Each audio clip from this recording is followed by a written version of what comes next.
বর্ধমানের বিজয়রামের বাসিন্দা শুভদীপ ভট্টাচার্যের 3 বছর 7 মাসের একমাত্র কন্যা অনুষ্কা ভট্টাচার্যের যোগ ব্যায়ামে 2025 সালে ইন্ডিয়ান বুক অব রেকর্ডসের নাম উঠেছে। বর্ধমান যোগ সাধনা স্কুলের তপন মল্লর সর্বকনিষ্ঠ ছাত্রী অনুষ্কা ভট্টাচার্য যে ইন্ডিয়া বুক অব রেকর্ডসের নাম করেছে যোগ ব্যায়ামে তার নাম উঠেছে সেটি হলো 55 সেকেন্ড এককভাবে ব্যায়ামটি করার জন্য সেই ব্যায়ামের নাম এক পাদশায়ার জানুশিরাসন। বর্ধমান যোগ সাধনা স্কুলের শিক্ষক ও অনুষ্কা ভট্টাচার্যের বাবা আরও বলেন যে পড়াশোনার সঙ্গে এই খেলাধুলার মাধ্যমে তার মেয়েকে এগিয়ে নিয়ে যাবেন। পরবর্তীকালে যোগব্যায়ামে গিনেস বুক অব রেকর্ডের নাম করার জন্য নাম নথিভুক্ত করানো হয়েছে। অনুষ্কার শিক্ষক আরও জানান যে ন্যাশনাল লেভেলে যে সকল যোগব্যায়ামের ইভেন্ট থাকে সেখানেও প্রতিযোগী হিসেবে তার নাম নথিভুক্ত করানো হয়েছে। আসুন শুনে নেব অনুষ্কার মা ও শিক্ষক কি জানালেন। পূর্ব বর্ধমান থেকে আলী মিরাজের রিপোর্ট। নমস্কার, আমার নাম তপন মল্লক। এটা আমার স্টুডেন্ট, ইনি হলেন ওনার মা। ঠিক আছে। হ্যাঁ, তো আজকে আমার এই স্টুডেন্টটা ইন্ডিয়া বুক অব ওয়ার্ল্ড রেকর্ডে একটা নাম করেছে। তার এই বইটা এসেছে, কিন্তু ওর ছবি ছাপবে 2026-এ। ঠিক আছে। আর বাকি সব সাজানো রয়েছে। এদিকে মেডেল, সার্টিফিকেট, পেন, ব্যাচ, এই সব জিনিসই মোটামুটি পেয়েছে। আর এরা যোগাসন করে এগুলো সব পেয়েছে। ওইখানে রেকর্ড করেছে, ওইখানে একটা লেখা রয়েছে যে একপদ্য শিরে জানুশিরাসনে একটা রেকর্ড করেছে। ওই 55 সেকেন্ড না কতক্ষণ একটা ধরে রেকর্ড করেছে। বয়সটা কত? হ্যাঁ, এর বয়স হচ্ছে আপনার 3 বছর 8 মাস। ও আমার কাছে মোটামুটি 2 বছর 2.5 বছর থেকে আমার কাছে শিখছে।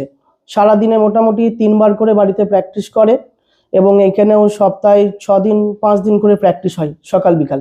যোগাসনে কোন কোন আসনে নিয়ে ইন্ডিয়া বুকের রেকর্ডের নামটা উঠেছে? আমার এই স্টুডেন্টটা মোটামুটি 10টার মতো আসন করেছিল। তো যেটার মধ্যে নামটা উঠেছে সেটা এখানে মেনশন করে দিয়েছে যে একপদ শিরে জানুশিরাসন, মানে এই আসনটাতে ও রেকর্ড করেছে। আর এখানে মেনশন করে দিয়েছে ওই যে কত মিনিট ধরেছে সেটাও এখানে লেখা রয়েছে পুরোটার মধ্যে। ঠিক আছে। ইন্ডিয়া বুক অফ রেকর্ডস এর নামটা উঠেছে, এই ইভেন্টের জন্য কি আগে থেকে কি প্রস্তুতি নিতে হয়? আগে থেকে প্রস্তুতি বলতে কি, এইগুলো তো আমাদের এই প্রত্যেকটা বাচ্চারা প্রচুর পরিশ্রম করে, প্রচুর প্র্যাকটিস করে। ওই যেমনি বললাম সারাদিনে 3 বার করে প্র্যাকটিস করছে এইটুকুনি বাচ্চা। ও যে বয়সে এসেছিল সেই বয়সে আজকালকার দিনে বাচ্চারা মানে প্র্যাকটিস করতে চায় না। ঠিক আছে।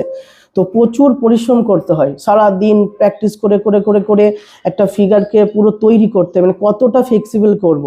আর এটার জন্য ওনার মা, ওনার বাবাও মানে রাত দিন পড়েছিল যে নিজেদের বাচ্চাকে কিভাবে তৈরি করব। যে পরবর্তীকালে যে গিনেস বুক অফ রেকর্ডস এর জন্য কি ইভেন্ট তৈরি করবে?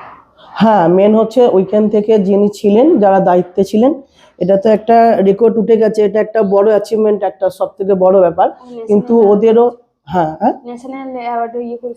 একটা ন্যাশনাল অ্যাওয়ার্ডে ওকে সিলেকশন করা হয়েছে। সেটা পরবর্তীকালে ওরা বলেছে ডাকবে ওকে। এই পরবর্তীকালে যে গিনেস বুক অফ রেকর্ডস এর জন্য কোনো ইভেন্ট মানে কোনো রেডি তৈরি হচ্ছে? হ্যাঁ, একদম ও তৈরি হচ্ছে। ও সারাদিনে 3 বার করে তো প্র্যাকটিস করছে, এবং আমার এখানে সপ্তাহে 6 দিন করে প্র্যাকটিস করতে আসছে সকাল বিকাল। পরবর্তীকালে আরো ভালো কিছু করার চেষ্টা করছি। ওদের বাড়ির গার্জেনরাও আছে, মা বাবাও আছে, আমিও রয়েছি, যতটা করা যায় আর কি। এমনি কোনো ফাইন্যান্সিয়াল সাপোর্ট কিছু পাচ্ছেন? না, সেরকম কিছু নেই। ওনাদের সত্যি বলতে একটু প্রবলেম রয়েছে। ওর বাবা একটা মেডিকেলের সঙ্গে যুক্ত রয়েছে। তো এরকম বড় জায়গায় যদি যাওয়া হয়, সেক্ষেত্রে যদি এরকম কিছু সুযোগ সুবিধা যদি আসে তাহলে খুবই ভালো হয়। আপনার নাম? আমার নাম তপন মল্লক। আপনার নামটা বলুন। ছাত্রী ভট্টাচার্য। তো আমার ক্লাসের নাম হচ্ছে বর্ধমান যোগ সাধনা। বাড়ি হচ্ছে বাজেপ্রতাপপুর, হাটুদয়ন পীরতলা, নাগেরপুকুর পার্ক।